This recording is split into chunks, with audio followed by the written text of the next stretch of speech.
Welcome to the Old Time Radio Westerns. I'm your host, Andrew Rhynes, and let's get into this episode. This episode is going to be Frontier Gentleman. Original air date is November 16th, 1958, and the title is Random Notes. This is the last episode of Frontier Gentleman. I hope you enjoy, and thanks for listening. It occurs to me that in this, my last report to the London Times, there are many incidents which I have omitted, things seen and heard during these several months of my journeys through the American West. Here, then, some random notes.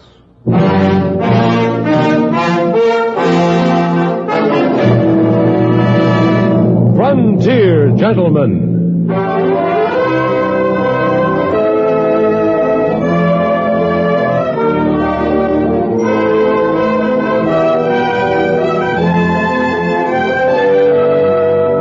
Herewith an Englishman's account of life and death in the West. As a reporter for the London Times, he writes his colorful and unusual stories. But as a man with a gun, he lives and becomes a part of the violent years in the territories. Now, starring John Dehner, this is the story of J.B. Kendall, Frontier Gentleman.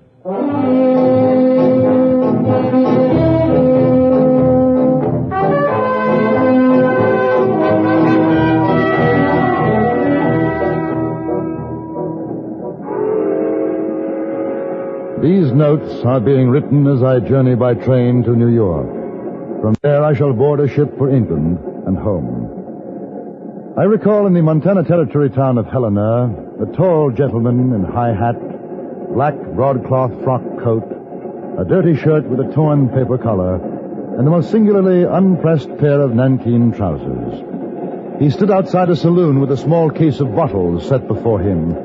About a dozen men and women were crowded around, and a small yellow dog slumbered at his feet. Yes, sir, yes, lady, it's here. Here in this little bottle. Magic, you ask? No, say I, not magic. Pollock's original Mameluke liniment, a sovereign remedy for man and beast. It is confidently recommended to the afflicted as an infallible remedy for the following diseases. To wit, burns, cramps, pains in the joints, sore throat, frosted feet, rheumatism, spinal complaints, lumbago, old sores, cuts, bruises, swellings, sprains, pains in the back or sides, headache, cutaneous affections, ague, cake, bites of insects or reptiles, salt rheum, mange, cracked hands, tetter, dysentery, cholera morbus, and cholera. What about the heaves, mister? The heaves you ask, sir. And in this bottle, the answer to your question, sir. Pollock's syrup of sassafras, a cure, nature's noblest remedy for heaves, consumption, bronchitis, croup or hives, colds, coughs, asthma, hoarseness, difficulty of breathing, purifying the blood, whooping cough, and a dozen ailments too horrible to mention. Ladies and gentlemen, it costs only 25 cents for one bottle, or as an added inducement for your health, ladies and gentlemen, Pollock's original Mameluke liniment and a bottle of Pollock's syrup of sassafras, both for the small sum of 40 cents. Think of the dollars and suffering you will save by this miraculous boon to him.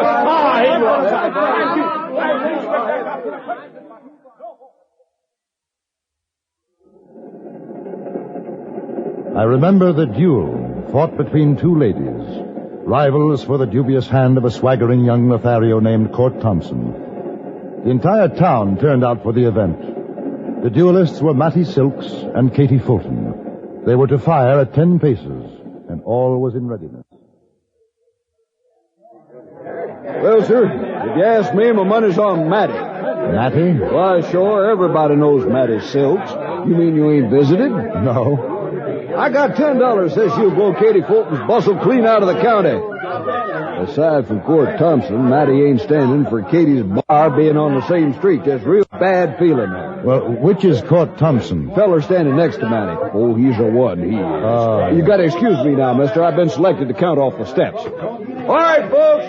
Stay back. Let's get on this here duel of honor. Mattie, Katie, you know the rules. 10 paces and I count 3 and you start shooting. Let's go. 1, 2, 3, 4, 5, 6, 7, 8, 9, 10. Ready, ladies? 1, 2, 3.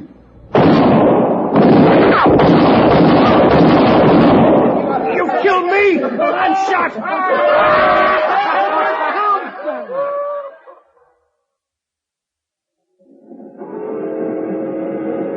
It was Katie Fulton's shot that missed Mattie Silks and hit Court Thompson.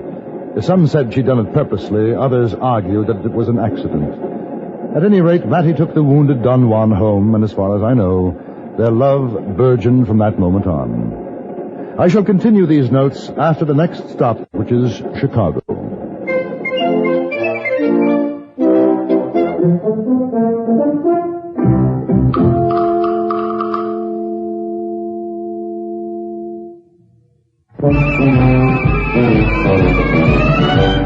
Of all leading filters, cigarettes, Kent filters best, Kent filters best. It makes good sense when you smoke Kent, Kent filters best. Of all other brands of cigarettes, Kent tastes the best, Kent tastes the best. A richer taste than all the rest, Kent filters best.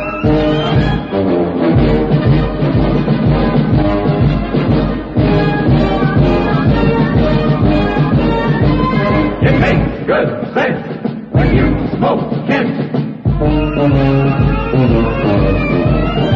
Of all leading filter cigarettes, Kent filters best.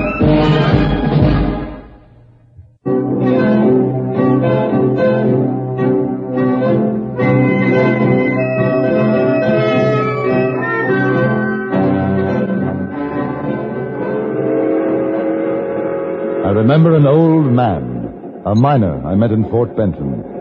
His name was Shorthorn Tom. On our journey to locate his lost mine, he gave me an insight into Western speech, which I have found to be most valuable. He was leading a balky mule along a winding trail, and the air was blue with invective. Oh, it ain't really cussing, just sort of airing your lungs. Now, you take that mule. I call him a son of a gun. Now, that ain't rightly so, 'cause anybody can see he ain't nothing but a son of a mule. But he's a no good son of a gun, 'cause that's the way it goes, see? Yes, I follow you. Now, speaking of that, what exactly is son of a gun stew? Son of a gun stew? Yes. Shucks, I'll tell you. That's just about the best thing a man ever put in his insides. It's got brains and sweetbreads. Gotta be fresh-killed calf, gotta be. And tongue, liver, light, heart, kidney. Oh, I tell you, mister, that is a something. That's better than pooch any day. Yes, sir. When I find this claim, I'm going to get me a set of store-bought teeth. And I'll show you how to make a son of a gun stew. You just throw everything in except the hair, horns, and holler. Oh, that's a real grub. Yes, sounds it. Tell me, what's hardtail? Oh, it's just a mule. Like this ornery stump-sucking son of a gun. A hardtail mule. Hear it. Stump sucker? Ain't you never seen a horse getting his teeth against something and sucking wind?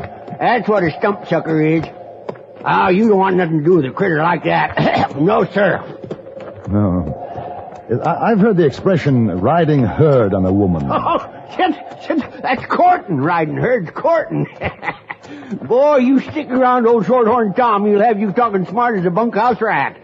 Gee, you know what we call a fella like you, green from the east? Tenderfoot, button, dude, prune picker, pilgrim, softhorn, greener. What about you? Me? What? A rawhide, coffee cooler, pocket hunter, river sniper.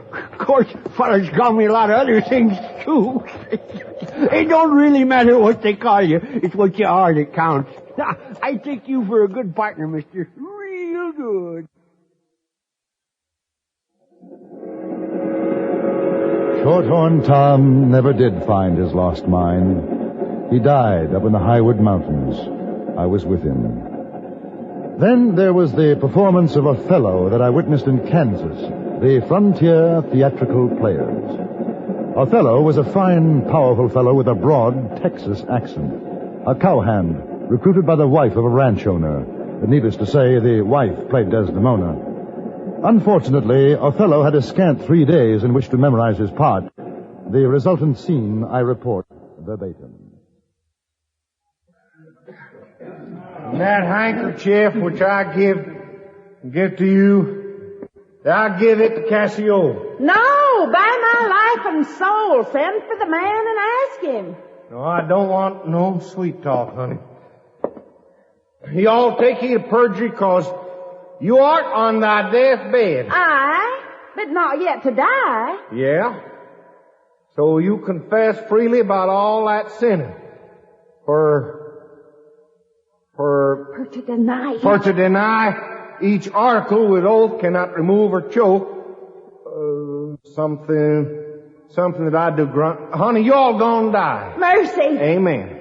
And have you mercy too. I never did offend you in my life. Never loved Cassio, but with such general warranty of heaven as I might love, I never give him token. I saw, you know, the handkerchief, everything, I saw it. He found it then. I never gave it him. Send for him hither. Let him. He confessed. What, my lord? Well, you know, he been dealing off He on will the not bottom. say so. He won't for a fact. Honest Iago stopped his mouth. Oh, my fear interprets. What is he, dead? Had all of his hair been lives, my great revenge had stomach for all of us. Alas, he is betrayed and I undone. Out strumpet. Weepst thou for him in my face? Oh, banish me, my lord, but not kill me. Down strumpet. Kill me tomorrow. Let me live tonight. No, sir. But half an hour. Being done, there is no pause. But while I say one prayer. It's too late. You take your hands on that food, son. I'll come up there and rip a hide.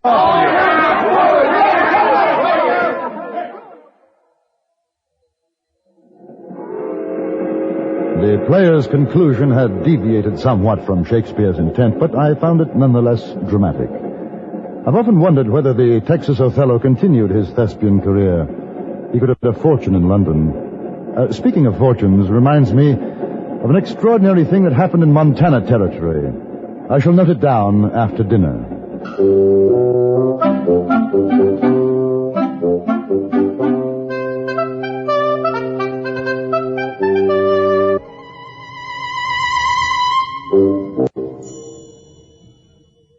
There's a new dimension in motoring today.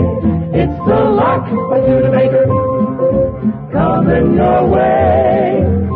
Smart, sensible, spirited too. The perfect family car for you. The Lark by Studebaker. See it today. Now, at last, a U.S. car that's sized just right for the needs and tastes of the times. It's the Lark by Studebaker, your new dimension in motoring. The Lark gives you big car spaciousness on the inside, it seats 6, and small car convenience on the outside. It's nearly 3 feet shorter than conventional cars. Smartly styled, beautifully engineered, the Lark looks better and drives better than many expensive cars, yet costs less to buy, far less to operate. It's your new dimension in motoring today. It's the Lark by Studebaker. See it today. The Lark.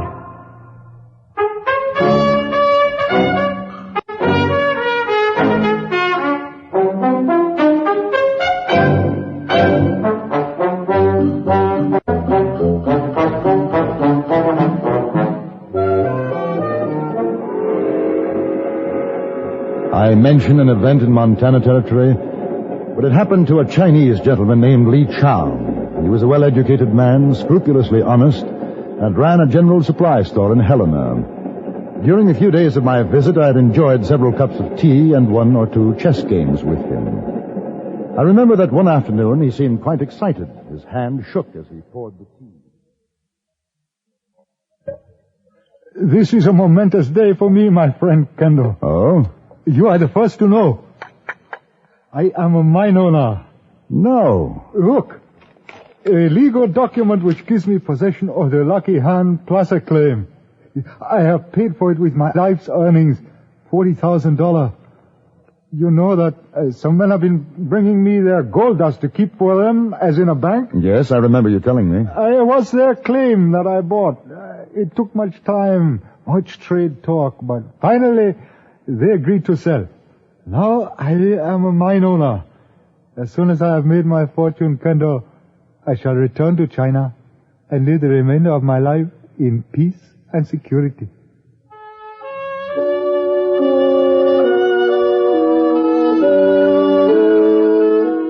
Lee Chow was evidently the last or next to last man in Helena to find out what had happened.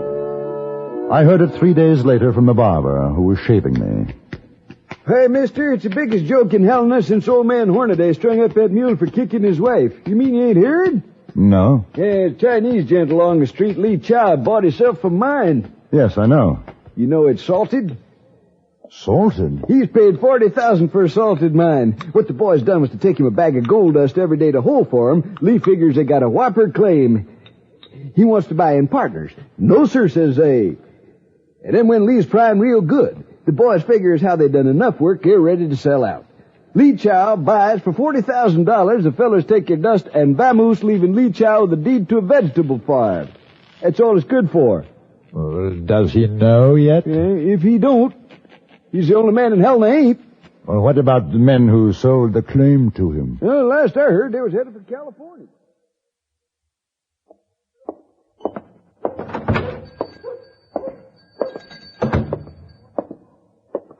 Good morning, my friend Kendall. Good morning, Mr. Lee. You appear downcast. Is something the matter? Well, I've just heard some rather bad news. It's about your claim. Oh?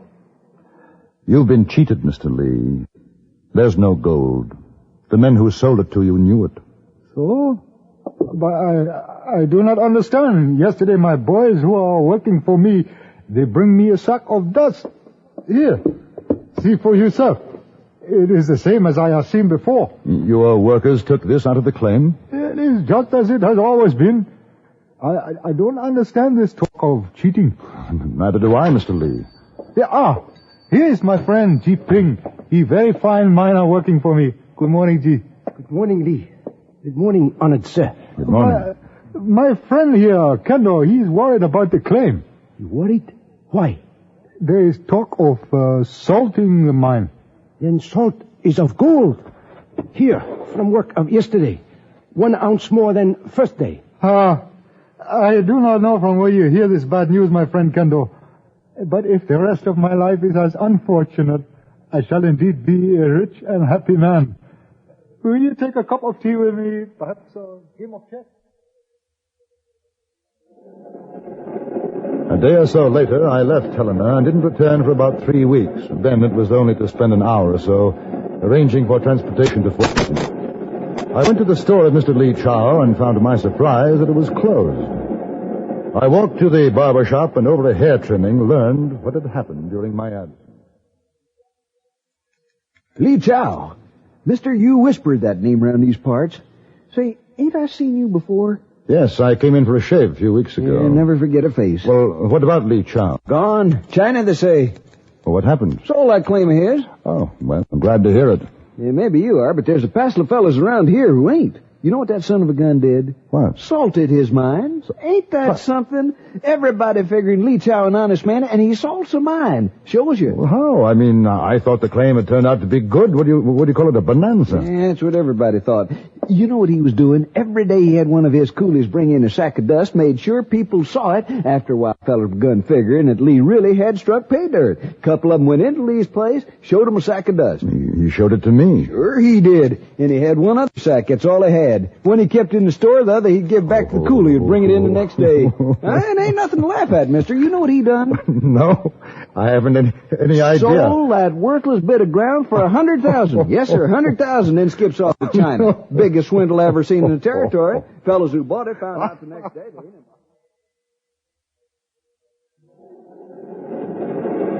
I have thought of the outlaw, Dick Gillis, and the interview I had with him in Virginia City. He had been convicted of holding up the stage and the murder of 2 men. We talked in his cell, the marshal sitting outside at his desk keeping a watchful eye on us. Gillis was quite proud to be the subject of an English newspaperman's report. Perhaps he colored his life for that reason. I'll never be quite sure. I'm 36. 36 years out of a mother's arms I never knew.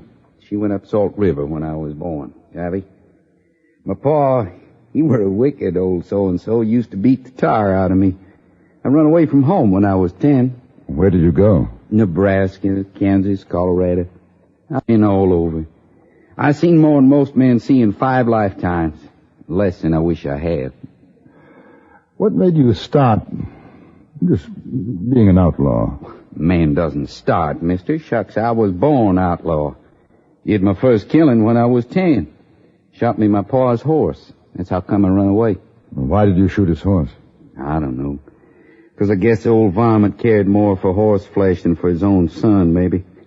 I sure hated that critter. If I hadn't killed the horse, I'd have killed the old man. Now, that's for sure. How many men have you killed? In fair fight, 2. Don't matter telling it now, 'cause I'm going to hang anyway. 7. 7 I killed in hate, for killing's sake. Do you have a girl? I got a wife. Ain't seen her for 3 years now. There's a kid, too. But I never did go back. I guess is how they'll manage along. You know, a man like me oughtn't to take up with a wife and her kids. There's something mortified wrong. Wrong? Fella like me, I know I done bad. I know I'm going to hang. There ain't no one going to sorrow. Kind of wish that weren't so. What do you think? I know what you mean. If I had me a 44, I'd shoot my way out of here and I'd head for the hills and live, you know? Funny how quick a man forgets the smell of grass and sage. I should have been one of them poet fellas. I knew Jack Crawford once. You ever meet up with him? No. I'd like to ask you a favor, mister. What is it?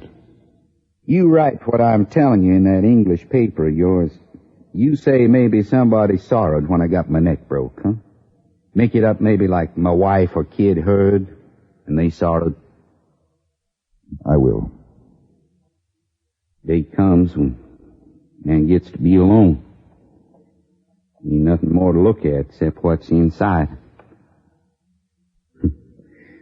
I sure hadn't ought to kill that horse, you know?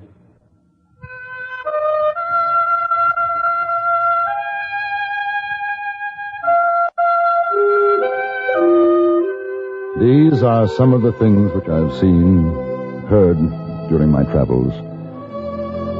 I find myself despondent at the thought of leaving this country and its people, yet my sadness is tempered with the realization that perhaps someday I shall come back to the great American West, which for the past several months has been my home.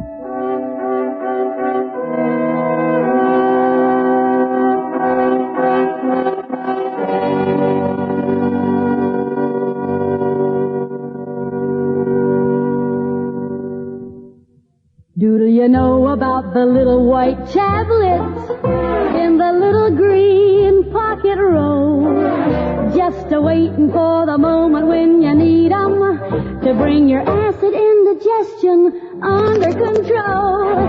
Tums are the little white tablets in the little green pocket roll. Tums for the tummy, T-U-M-S.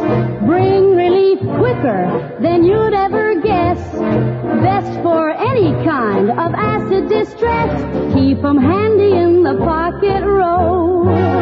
Keep your tummy under Tums control.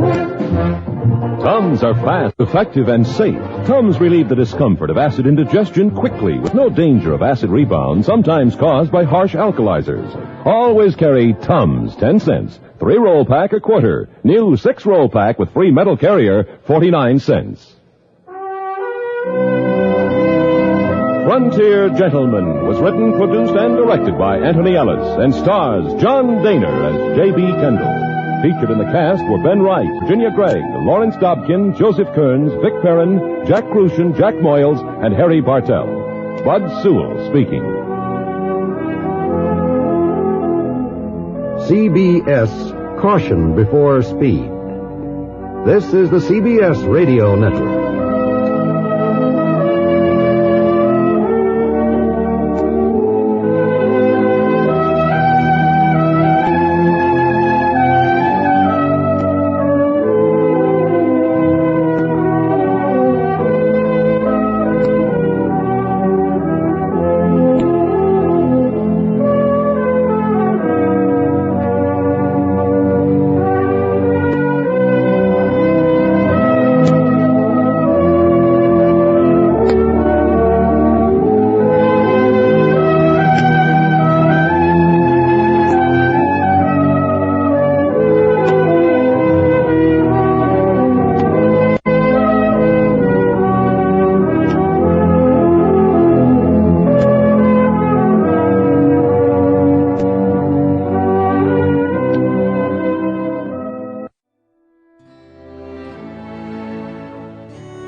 This has been a presentation of OTRWesterns.com, and we hope you enjoyed. Please take some time to like and rate our shows in your favorite podcast application. Follow us on Facebook by going to OTRWesterns.com/Facebook.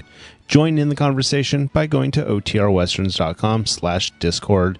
And don't forget to send us an email, podcast@OTRWesterns.com. This episode is copyright under the Attribution Non-Commercial Share Alike copyright. For more information, go to OTRWesterns.com/copyright.